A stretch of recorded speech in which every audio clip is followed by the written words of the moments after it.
Satine Phoneix. So happy to have you here and join us at HeroFest 2020. It's exciting to have you.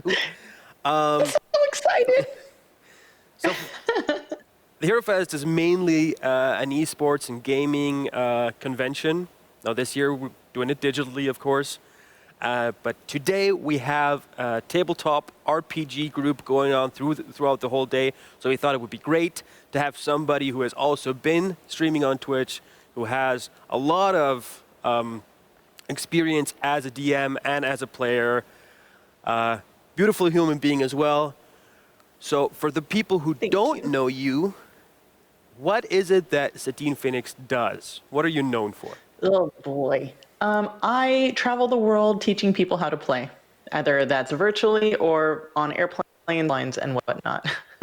But you may have known me from being the former community manager of Dungeons and Dragons and a live streamer. And if you've ever thought about being a dungeon master, you've probably seen me on GM Tips on Geek and Sundry. Right, the GM Tips. That was a series that I think partially Matt Mercer, I think, did a couple. Then you did a couple. We'll get into that later on. So is there anything you're working on right now during this whole situation that's going on? Yeah, so I often just go to a location around the world, go to a country and facilitate events. I love event planning and watching people spark podcasts, and live streams, and meeting. That makes me so happy to do that. I'm taking most of my games and my virtual coaching and panels online. So pretty much most of my day is coaching people on storytelling. Like it's a job. I did it. I'm a professional dungeon master. That's really cool. I also write comic books, and I'm writing a new graphic novel about a group of adventurers. And I run Sirens of the Realms, which is an all-bard band. Yeah, it's real fun. Oh yeah, didn't you have something similar like a couple of years back as a stream? Just the all bards or like so an all one class? Sirens. Yeah, the Sirens, Yeah. exactly. Yeah. So it was Sirens of the Realms, and that was on the D&D channel. But now I'm kind of moving everything over to my own. I started a company called Gilding Light that's about storytelling and positivity. So that's what they are. It's like they sing in every episode, and they encourage each other, and they get into wily adventures. It's very fun. That's so cool. And because of the whole situation, how do you keep playing with like all these people? Because you can't really travel to new locations and have these events. So how do you manage that? It was hard to come up with a way because I often just do things for free. I want people to have access, but because now everyone's coming into my home via my computer, I started a Patreon, and I'm okay with it.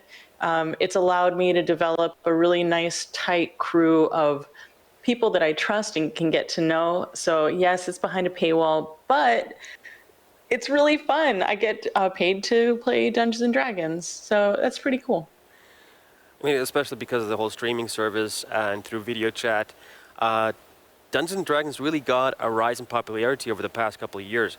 Do you think that has to do partially because of people being able to play with each other across continents? Absolutely. I love Roll20 and being able to play in an adventure that's already been written by Dungeons and Dragons, and they come with their own map sets. I now play with people in Poland and Perth and Germany and all over the world. It's really amazing. The live streaming has allowed accessibility and visibility, right? Back in the 90s and the 80s, it was, only like everyone that plays are nerds that live in a basement. And 10 years ago, I started a group in Hollywood at Meltdown Comics, and we all realized, no, like a whole lot of different types of people play.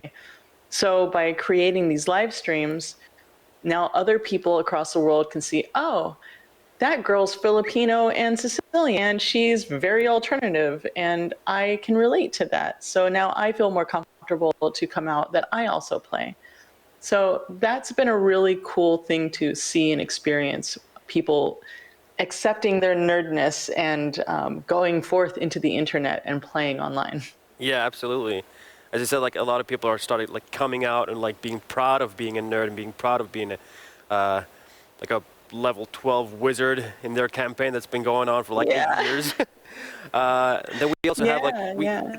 we started to see a lot of more the view shift from like being the nerd in the like the cellar or in the garage to becoming like almost a rock star, like Joe Manganiello with his death saves heavy metal kind of branding shirts and stuff. Like we started becoming cool right now. What do you think about that? We've always been cool. I think so many people have been playing, like Deborah Ann Wall, adorable, quiet, super sweet, vicious dungeon master. TJ Storm, massive, Godzilla, Darth Vader. He's been playing his whole life. So I think because of the stigma, people weren't talking about it. But if you watch, I have a show called The Storyteller's Guide, where I get writers to join me in creating an adventure in 45 minutes just to show how easy it is.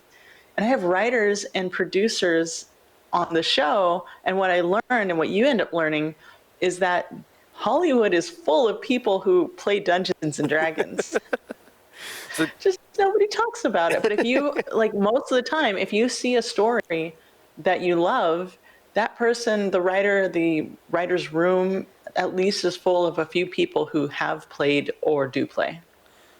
So going into the storytelling part, because that's near and dear to your heart and to a lot of people's heart that play Dungeons and Dragons, how do you keep it interesting, like after all these years, all these campaigns, all these stories that have been told? Don't you like fear like repetitiveness or like that it gets boring? How do you keep it interesting with your players? That's a really good question.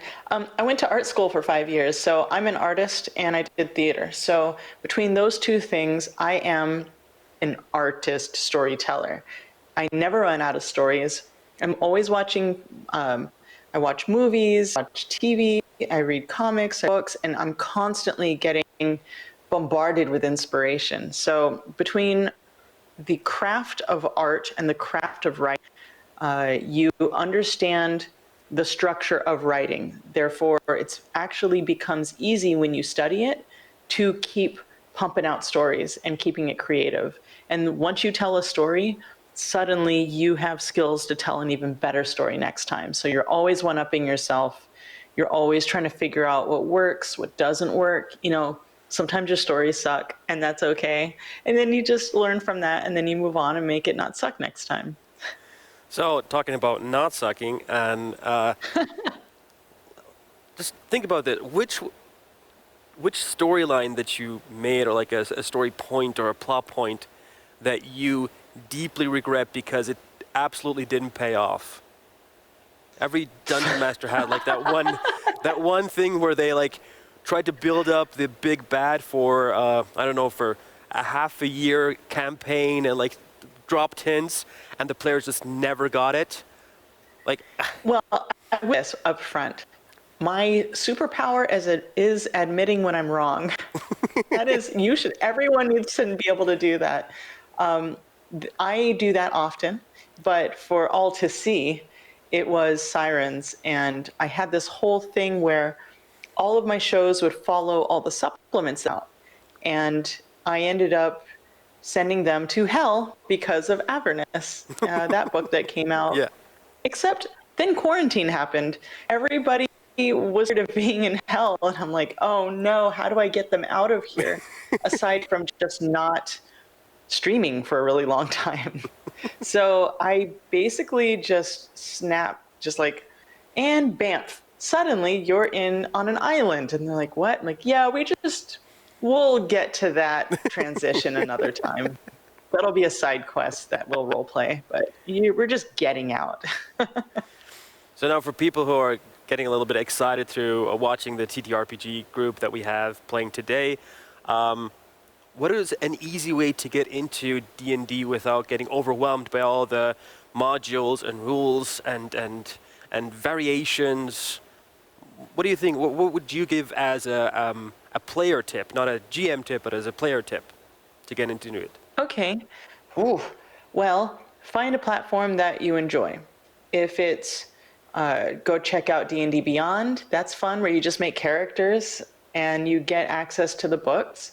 Or you can jump into Roll20, and that's like the visual platform where you can roll on You can actually like play online there, but you also have access to character creation. But really, find a live streamer that you like, find out what they use. Yeah. So Also read the player's handbook. yeah, that's a big part of it. That's the most important thing. So, and if, of course, our viewers want to learn more about you and Dungeons and Dragons and the streams, want to shout out your channels where you're available, as well as the D&D Beyond. All those links we're going to post here. And thank you so much for being with us. It was an absolute pleasure to have you. And we're super excited to see. Good talking to you, buddy. Yeah, it's good talking to you too. It's been a while. Yeah. But we have to go back to the show. We have a lot still going on today. But thanks so much for your time, and be safe out there. Awesome. Roll for story, guys. Bye. Bye.